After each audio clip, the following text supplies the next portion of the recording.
So, um, have you ever encountered a book that didn't just invite you to read it, but genuinely, well, demanded your full attention? Oh, absolutely. Maybe even felt like a bit of a wrestling match with its ideas. Yeah, books that challenge your core assumptions, force you to see things differently. Exactly. And here, we believe that some books really must be challenged, not just passively consumed. Right. So this critique, it uses, where it makes sense, a step-by-step critical thinking framework, mapping claims to evidence, drawing from folks like Richard Paul and Linda Elder. Mm-hmm. And we also apply an intellectual framework based on Mortimer J. Adler's work. And the ethical side, too. Yes, absolutely. We use the Golden Rule and the U.S. Preamble to look for any ethical asymmetries. And then we try to wrap up with a logical analysis and hopefully a balanced perspective. And today, the book we're applying that lens to is, well, it's a truly monumental work, James Baldwin's Notes of a Native Son. Yeah, this collection, published in 1955, I mean, talk about timing. Yep. It landed right at the dawn of the Civil Rights Movement. Jim Crow segregation still deeply, deeply entrenched. And Separate but Equal was just starting to face serious challenges, legally, morally. All in the shadow of World War II, too. This book, it was Baldwin's debut nonfiction. And it didn't just introduce him, it immediately cemented his place, an essential voice. So what we're doing today is embarking on an in-depth, comprehensive critique, really aiming to unlock its arguments, its impact for you. But no spoilers. We promise. And just so you know, as you join us, you are experiencing a unique two-host AI conversation. This is powered by Google's NotebookLM. Right. The idea is to give you a deeper, maybe more dynamic book critique. Hopefully. Okay, so let's jump straight in.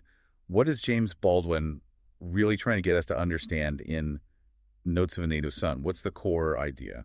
Well, his central thesis, the big one, is about the relationship between Black and white Americans. He sees it as incredibly complex. Intricate, yeah. Intricate, right. Filled with contradictions, like woven from both deep intimacy and, well, bitter hatred. And for Baldwin, tackling racial injustice isn't about, dodging the awkward stuff. No, not at all. Or clinging to comforting myths. It's about honest, unflinching confrontation with reality. Exactly, a direct look. And he doesn't just state this, he builds his case so masterfully. He uses deeply personal stories, his own testimony, and sharp cultural analysis. He weaves his own life into these broader observations, shows how the individual experience reflects the whole society. So let's maybe dig into some of those specific claims, because they really are the foundation. Definitely. Let's start with claim number 1. This one really hits hard. That racial oppression inflicts deep psychological damage. Not just on the oppressed. Right, but on the oppressor, too. Both sides. You see it so vividly when he describes his own father. The paranoia, the mental illness, this profound inability to trust white people. And he connects it, doesn't he? It's not just his father's tragedy. No, he links it to a broader pattern. How trauma gets passed down through generations. The weight of injustice leaving these lasting scars.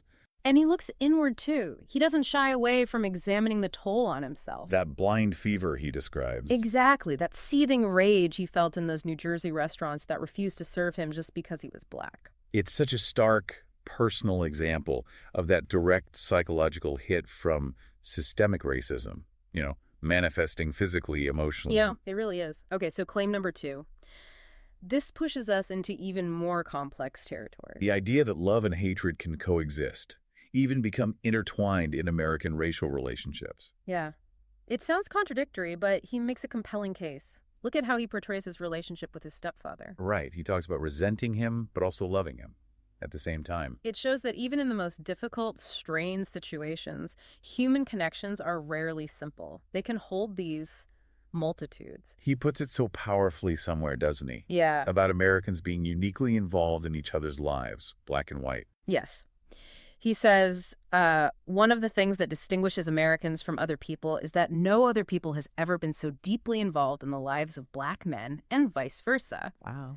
He's basically saying this racial dynamic, it isn't just some unfortunate historical chapter. It's intrinsic, inseparable from the American identity. It shapes everyone. Okay. Moving to his number 3 claim. This one's about truth-telling. Through language, through art, as the antidote to racial delusion. He gets into cultural representations, right? Like Richard Wright's Native Son. Yes, and the film Carmen Jones, too. He critiques them, not necessarily slamming their intentions, But arguing, they end up perpetuating stereotypes instead of revealing, the authentic Black experience. So it's not just about having representation. He wants honest reflection. Precisely. He really emphasizes that cultural portrayals need to get beyond what he calls the American image of Negro life. These superficial images. Right.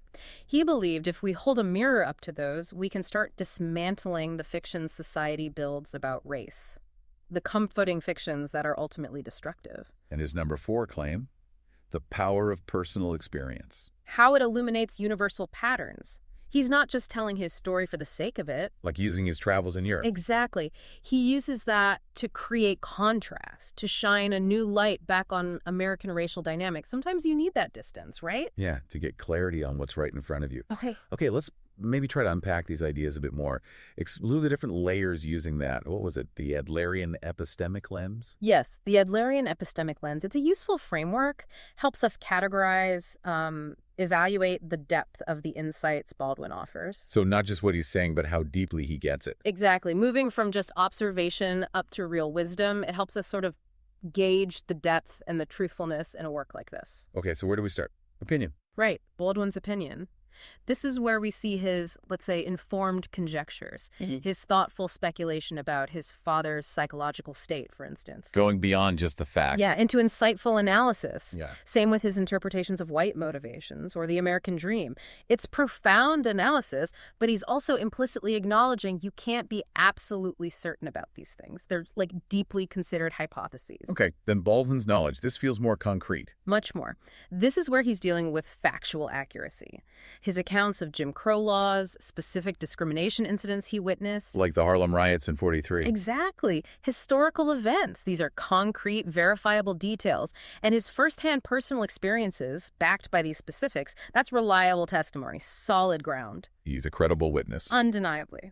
Which leads us naturally to Baldwin's understanding, and this is where he just shines. His grasp of psychological, sociological patterns is so sophisticated. He doesn't just list events. He connects the dots. Brilliantly, connecting individual experiences to these larger systemic forces. His analysis of how racial trauma gets transmitted across generations, that shows deep comprehension of the cause and effect playing out in society. He gets the why, not just the what. Precisely. And that takes us to the peak, Baldwin's wisdom. This is about his ultimate conclusions. Yeah. The necessity of accepting harsh realities while at the same time resisting injustice. That reflects real, practical wisdom about people and about social change. That line, hatred destroys the man who hated. Exactly. That sums it up. It's an understanding aimed at human flourishing. Recognizing that true liberation for everyone involves this internal and external transformation. It's a truth that goes way beyond the immediate context. Okay, now this is where I think it gets really compelling, looking at the ethical side of Baldwin's arguments. Using the Golden Rule and the U.S. Preamble. Right, so the Golden Rule first. Yeah. Treat others as you'd want to be treated. How does Baldwin stack up? Well, his framework generally passes that test with a remarkable consistency. He consistently champions universal human dignity. Vigorously opposes dehumanization. From any direction, right. His critique hits white supremacy, but also forms of Black self-hatred. It shows a really consistent application of moral standards. He doesn't excuse hatred, basically. No, he sees its destructive power for everyone involved. It's a huge strength. But are there any asymmetries? Places where maybe it's not perfectly reciprocal? Well, if we're being really thorough, maybe a couple of subtle points. He criticizes white progressives for paternalism, for instance. Which is a fair critique in many cases. Absolutely. Yeah. But he doesn't always delve deeply into their perspectives or motivations in the same way. Also, his powerful focus on Black psychological liberation, which is crucial, sometimes means less detailed discussion of concrete policy solutions that might address broader societal concerns, including maybe white concerns about social stability. It's subtle, and the book's main focus is those deeper truths. That's fair. Okay, now let's shift to the U.S. Preamble, those founding ideals. How does Notes of a Native Son align? Let's maybe score it, just for discussion. Okay, interesting. First, for a more perfect union. Baldwin's work definitely pushes us towards that, I think. His insistence on an honest reckoning with racial history. It's uncomfortable, sure. Definitely uncomfortable. But arguably essential for real national cohesion. Even if the critique itself might initially stir things up cause some polarization. It's like necessary friction for a stronger bond, eventually. Maybe a 7 out of 10. It forces the issue. I could see that. Okay, establish justice. This feels like a core theme for him. Absolutely. It's a powerful, undeniable call for fairness. He challenges systemic discrimination head-on, provides that vivid, detailed documentation of injustice. Hard to argue with that. High score. Yeah, I'd say a 9 out of 10 easily. It's central to his whole project. What about ensured domestic tranquility? This one's complex. Baldwin gives a stark warning, doesn't he? Yeah, he says continued oppression will lead to more unrest. He points to the Harlem riots as proof. So his call for truth-telling, while vital, might temporarily increase tension as things come out into the open. But the argument is that it's necessary for genuine, long-term tranquility, not just sweeping things under the rug. Right. Maybe a 6 out of 10. It acknowledges the risk, but sees truth as the path through it. Okay. Provide for the common defense. Does he touch on that much? Not directly in terms of military policy, no. But he definitely recognizes that internal racial divisions weaken the nation. A divided house. Exactly. A fractured nation is inherently less secure. Right. So indirectly it relates, maybe a 5 out of 10. Limited direct engagement. Makes sense. How about promote the general welfare? Here, I think he's quite strong. He argues for policies, attitudes that would benefit everyone, black and white. Like getting rid of the costs of oppression. Yes, the huge psychological and societal costs. He sees liberation from prejudice as a collective win, good for society's health, prosperity. I'd say an 8 out of 10. And finally, secure the blessings of liberty. This feels fundamental to his work, too. He powerfully documents how discrimination just flat out denies basic freedoms to Black Americans. But he goes further, right? He does. He argues convincingly that true liberty for any group requires justice and freedom for all. You can't hoard liberty. Another high score then. Yeah, easily a 9 out of 10. It's about the very meaning of liberty in America. Okay, this seems like a good moment to mention something for you listening. If you're looking to deepen your understanding of books like this one, remember to explore Mindful Moments. That's our YouTube channel. Yeah, it offers AI book analysis, summaries, critiques, podcasts too, all really designed to inspire reflection and, rational thought. Definitely check it out. Okay, so pulling all these threads together, the logic, the ethics, the wisdom. What's the big picture on Baldwin's work here? Well, looking at the argumentation in Notes of a Native Son, it shows remarkable logical consistency, I think. There's a core argument running through it. Absolutely. You can almost boil it down to a central idea, like a syllogism. Number 1, racial oppression creates profound psychological damage. Okay. Number 2, this psychological damage often manifests as hatred and violence. Makes sense. Number 3, therefore, eliminating oppression ultimately serves everyone's interests. It's a clear chain of reasoning, cause and effect. And what are its strengths, logically speaking? Well, he consistently avoids just attacking people, ad hominem stuff. He grounds his arguments in specific evidence, often deeply personal. And he doesn't offer easy answers. No. He acknowledges complexity, which is rare and valuable. His reasoning connects the personal to the societal through valid analogical thinking. It makes his points both relatable and intellectually solid. Any circular reason? Very minimal, if any. Arguments generally proceed from evidence to conclusion. They build. But like any work, even a great one, there must be potential weaknesses. Yeah. Logically. Sure. Some arguments do rely heavily on psychological interpretations. They're incredibly plausible, deeply insightful. But hard to empirically prove in every case. Exactly. And occasionally he does move from specific incidents to maybe somewhat sweeping generalizations about the American character. Emotionally powerful, but maybe a logical leap. Potentially, yeah. Without always filling in all the intermediate steps to fully bridge that gap. So, connecting this to broader wisdom. Mm-hmm. What's the lasting impact? I think Baldwin's unwavering focus on truth-telling and the need for psychological healing offers a really sustainable foundation for racial progress. Oh, so? Because it avoids the traps, right? The pitfalls of both just trying to assimilate and ignore the problems and the pitfalls of separatist hatred. His framework, if people actually embraced it, could promote genuine reconciliation. What about economics? Does he touch on that? Not extensively, not in terms of detailed policy, but his insight strongly suggests that eliminating discrimination would just unleash so much untapped human potential. Which would benefit everyone. Absolutely. And inevitably reduce social spending on managing conflict, dealing with unrest, a more productive, harmonious society. And you mentioned the spiritual dimension earlier. Yes, his integration of religious themes, often drawing from his own upbringing with his social criticism, it provides this transcendent framework. Elevating racial justice. Exactly. From just a political issue to a deep moral imperative, it gives his voice that prophetic quality, calling America to live up to its ideals. So, wrapping up the assessment, overall strengths. Overall, Notes of a Native Son is just a masterpiece of moral reasoning. It brilliantly fuses that personal testimony with sharp social analysis. Its greatest strength being Probably that profound psychological insight, how racial oppression damages both the victim and the perpetrator.